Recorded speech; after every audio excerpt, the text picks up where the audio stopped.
Valentine's day, ప్రేమికుల రోజు. 25 ఏళ్ల నా ఈ జీవితంలో మొదటిసారి ఇలా వ్యాలంటైన్స్ డే రోజు ఒక అమ్మాయికి ఎదురుగా చెప్పలేక నా ఫీలింగ్స్ అన్నిటినీ లవ్ లెటర్లో రాయాలని డిసైడ్ అయ్యాను. బేసిక్గా ఇంట్రోవర్ట్ని కదా, ఇంకేం చేయగలను. ఈ కాలంలో వాట్సాప్, ఇన్స్టాగ్రామ్, ఫేస్బుక్ అని రకరకాల సోషల్ మీడియాలు ఉన్నా వీడు లవ్ లెటర్ దగ్గరే ఆగిపోయాడు అని అనుకుంటున్నారా? ఎస్, ఆగిపోయాను. కానీ లవ్ లెటర్ దగ్గర కాదు, లవ్ దగ్గర. నాకు కావాల్సింది నా లవ్ని ఎక్స్ప్రెస్ చేయడం. అది ఎలా చేస్తే ఏంటి? సరే లేట్ అయిపోతుంది, లవ్ లెటర్ రాద్దాం. ముందుగా ఒక మాట చెప్పాలి. అందంగా చెప్పడానికి నేను కవిని కాదు, అద్భుతంగా వివరించడానికి రచయితని అంతకన్నా కాదు. ఏదో నాకు తెలిసిన భాషలో నా ప్రేమను చెప్పే ప్రయత్నం చేసే సాటి మనిషిని, సగటు ప్రేమికుణ్ణి. ఇక స్టార్ట్ చేద్దాం. డియర్ ఫస్ట్ లవ్, నిన్ను మొదటిసారి చూసినప్పుడు ప్రపంచం అంటే ఇదా, ఇంత అందంగా ఉంటుందా అనిపించింది. నన్ను మనిషిగా పుట్టించినందుకు ఆ దేవుడికి ఎన్నిసార్లు థ్యాంక్స్ చెప్పానో నాకే తెలీదు.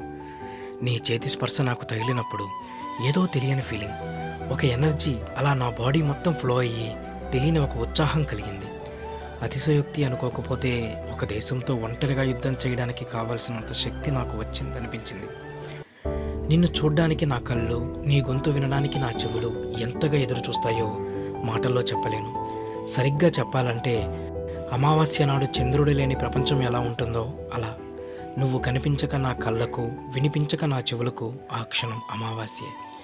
తిరిగి నిన్ను చూసినప్పుడు, నీ గొంతు విన్నప్పుడు పౌర్ణమితో నిండిన వెన్నెలలా నా హృదయం పులకించిపోయేది. ఎంతమంది అమ్మాయిలు నా ఎదురుగా వస్తున్నా ఎందుకో నా మనసు మాత్రం నీకోసమే వెతికేది, నిన్నే కోరుకునేది. నన్ను కాదని నువ్వు వేరే వాళ్ళతో మాట్లాడినా, క్లోజ్గా ఉన్నా వాళ్ళ మీద నాకు జలసీ వచ్చేది, నా మీద నాకు కోపం వచ్చేది. ఎంతలా అంటే చేతిలో ఉన్న వస్తువు ఏదైనా సరే నేలకేసి పగలగొట్టే అంత. నువ్వు నా పక్కన ఉండి నువ్వు నేను కలిసి ప్రపంచమంతా తిరగాలనిపించేది. అంతెందుకు, నువ్వు నాతో ఉన్నప్పుడల్లా రాత్రి పగలు, ఎండ వాన ఇలా తేడా తెలిసేదే కాదు, వాతావరణాన్నే మరపించింది నీ ప్రేమ. ఒక్క వాతావరణం ఏంటి, ప్రపంచాన్నే మరపించింది నీ ప్రేమ.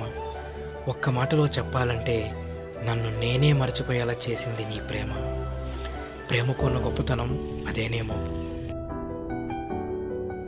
ఎంత ప్రేమిస్తున్నావా అని అడిగితే ఎన్నో లెక్కలకు సొల్యూషన్స్ చెప్పే లెక్కల మాస్టర్ కూడా లెక్క చెప్పలేడు.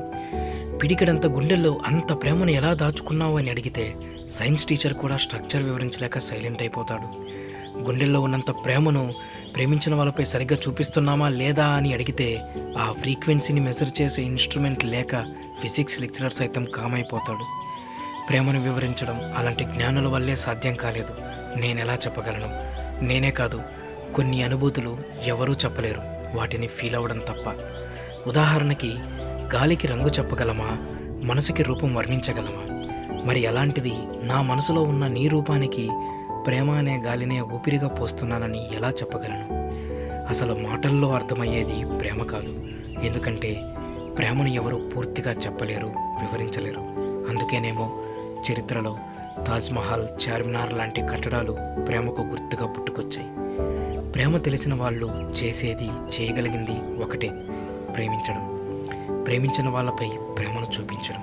మనిషిగా పుట్టిన ప్రతి ఒక్కరూ ఫస్ట్ లవ్ని ఫీల్ అవ్వాల్సిందే.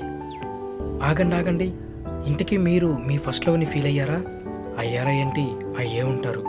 మీ గురించి నాకు తెలియదు, కానీ నా గురించి మాత్రం నేను చెప్పాను. మీ అందరికీ నా ఫస్ట్ లవ్ చూపించనా? తను మా అమ్మ. అవునండి, నేను ఇప్పటి వరకు చెప్పిన నా ఫస్ట్ లవ్ మా అమ్మ. అర్థం కాలేదా? ఇప్పటి వరకు మీరు చూసిందంతా అబద్ధం, విన్నది మాత్రమే నిజం. ఒక్కసారి రీల్ అలా వెనక్కి తిప్పుదామా? నిన్ను మొదటిసారి చూసినప్పుడు ప్రపంచమంటే ఇదా, ఇంత అందంగా ఉంటుందా అనిపించింది.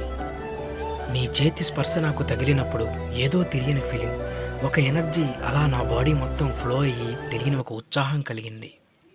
నన్ను కాదని నువ్వు వేరే వాళ్ళతో మాట్లాడినా, క్లోజ్గా ఉన్నా వాళ్ళ మీద నాకు జలసీ వచ్చేది, నా మీద నాకు కోపం వచ్చేది. ఎంతలా అంటే చేతిలో ఉన్న వస్తువు ఏదైనా సరే నేలకేసి పగలగొట్టే అంత. నువ్వు నాతో ఉన్నప్పుడల్లా రాత్రి పగలు, ఎండ వాన ఇలా తేడా తెలిసేదే కాదు, నన్ను నేనే మర్చిపోయేలా చేసింది నీ ప్రేమ.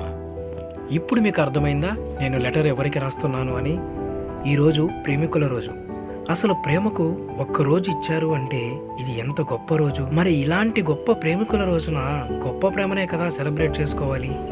నా దృష్టిలో ప్రేమ బతుకున్నంత వరకు కలిసి ఉండే జంటలు సెలబ్రేట్ చేసుకునే రోజు కాదు, తను బతుకున్నంత వరకు మనకు ప్రేమను పంచే అమ్మను సెలబ్రేట్ చేసుకునే రోజు.